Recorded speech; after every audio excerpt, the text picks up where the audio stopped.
Comment libérer l'esprit des pensées qui l'agitent? Ainsi ai-je entendu. Un jour, alors que le Bouddha résidait à Savatthi, dans le parc Jeta, offert par Anathapindika, il s'adressa à ses moines en disant « Le moine, le méditant qui s'est engagé à atteindre le plus haut degré de conscience, devrait chaque fois que nécessaire contempler 5 points. Quels sont ces points? Lorsque des pensées négatives, inappropriées, imprégnées de désir, d'aversion ou d'ignorance lui viennent à l'esprit alors qu'il réfléchit à un sujet particulier, il doit s'en débarrasser au plus tôt, en pensant délibérément à quelque chose d'autre, quelque chose de bénéfique. Quand il pense à ce sujet bénéfique, les pensées négatives, inappropriées, imprégnées de désir, d'aversion ou d'ignorance, sont abandonnées et disparaissent. Grâce à cela, l'esprit retrouve sa stabilité, se pose, s'unifie et se concentre en retournant vers son objet de méditation.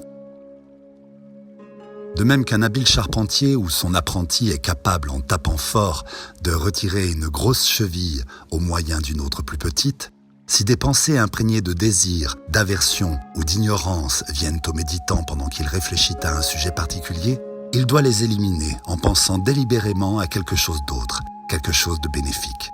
Dès lors, les pensées négatives, inappropriées, imprégnées de désir, d'aversion ou d'ignorance sont abandonnées et disparaissent.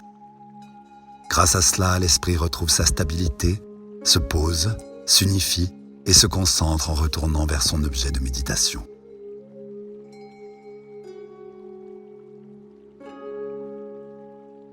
Si des pensées négatives, inappropriées, continuent à venir à l'esprit du méditant alors même qu'il réfléchit à quelque chose d'autre, quelque chose de bénéfique pour s'en débarrasser, il doit contempler tous les dangers que comportent ces pensées.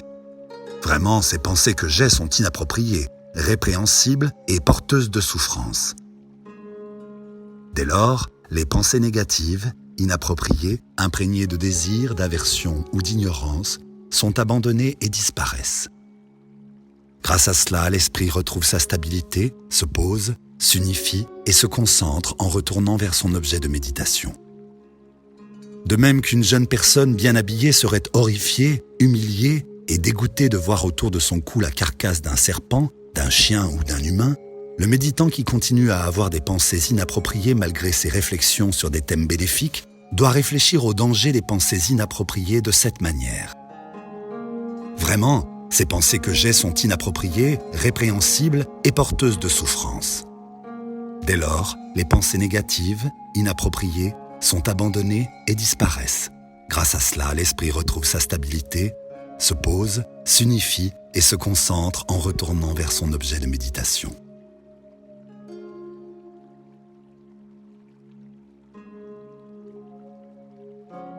Si des pensées négatives, inappropriées, continuent à venir à l'esprit d'un méditant qui a réfléchi aux dangers dont elles sont porteuses, il doit cesser d'y accorder la moindre attention, la moindre réflexion. Dès lors, les pensées négatives, inappropriées, sont abandonnées et disparaissent. Grâce à cela, l'esprit retrouve sa stabilité, se pose, s'unifie et se concentre en retournant vers son objet de méditation. De même qu'un homme à la vue perçante fermerait les yeux ou tournerait la tête pour éviter de voir quelque chose qui arriverait vers lui, le méditant qui continue à être envahi par des pensées négatives, inappropriées, malgré ses réflexions sur le fait qu'elles sont porteuses de souffrance, doit cesser d'y accorder la moindre attention, la moindre réflexion. Dès lors, les pensées négatives, inappropriées, sont abandonnées et disparaissent. Grâce à cela, l'esprit retrouve sa stabilité, se pose, s'unifie et se concentre en retournant vers son objet de méditation.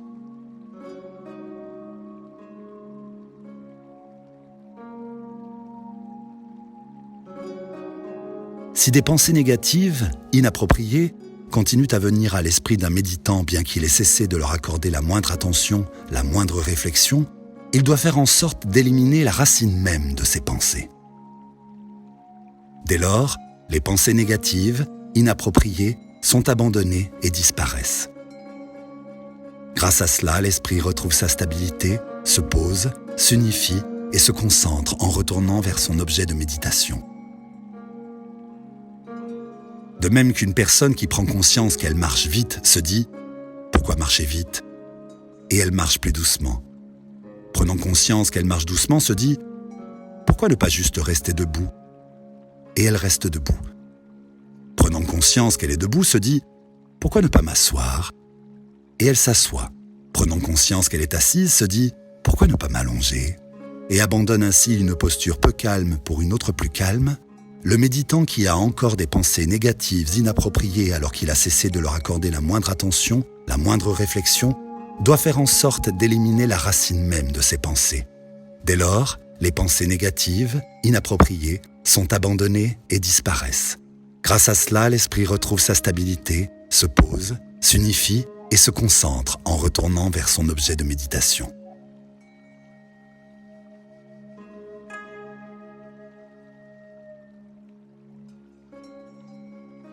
Si des pensées négatives, inappropriées, continuent à venir à l'esprit d'un méditant alors qu'il tente d'éliminer la racine même de ses pensées, il doit, en serrant les dents et en pressant la langue contre le palais, maîtriser, contraindre et écraser ses pensées de toute la force de sa pleine conscience. Dès lors, les pensées négatives inappropriées, imprégnées de convoitise, d'aversion ou d'ignorance, sont éliminées. Grâce à cela, l'esprit retrouve sa stabilité, se pose, s'unifie et se concentre en retournant vers son objet de méditation.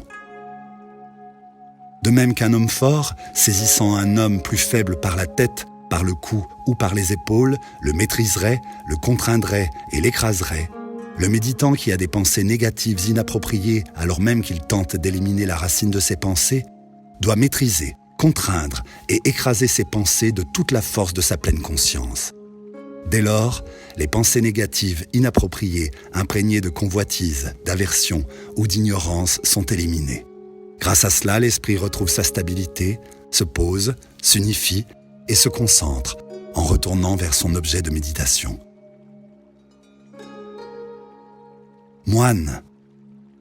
Lorsque sont éliminées des pensées négatives, inappropriées, venues à l'esprit d'un méditant alors qu'il réfléchissait à un sujet particulier, lorsqu'elles disparaissent et que l'esprit retrouve sa stabilité, se pose, s'unifie et se concentre à nouveau sur son objet de méditation, que ce soit grâce à la réflexion sur un thème bénéfique ou sur les dangers des pensées inappropriées, que ce soit en cessant d'y porter la moindre attention ou parce qu'il a maîtrisé, contraint et écrasé son esprit avec toute la force de sa pleine conscience, dents serrées et langue pressée contre le palais, ce méditant est appelé maître des méandres de la pensée.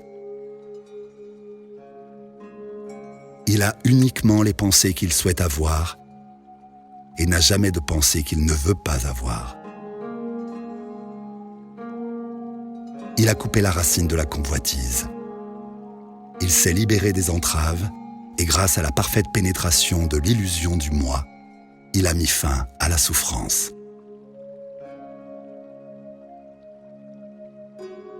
Ainsi parla le Bouddha et les moines se réjouirent de ses paroles.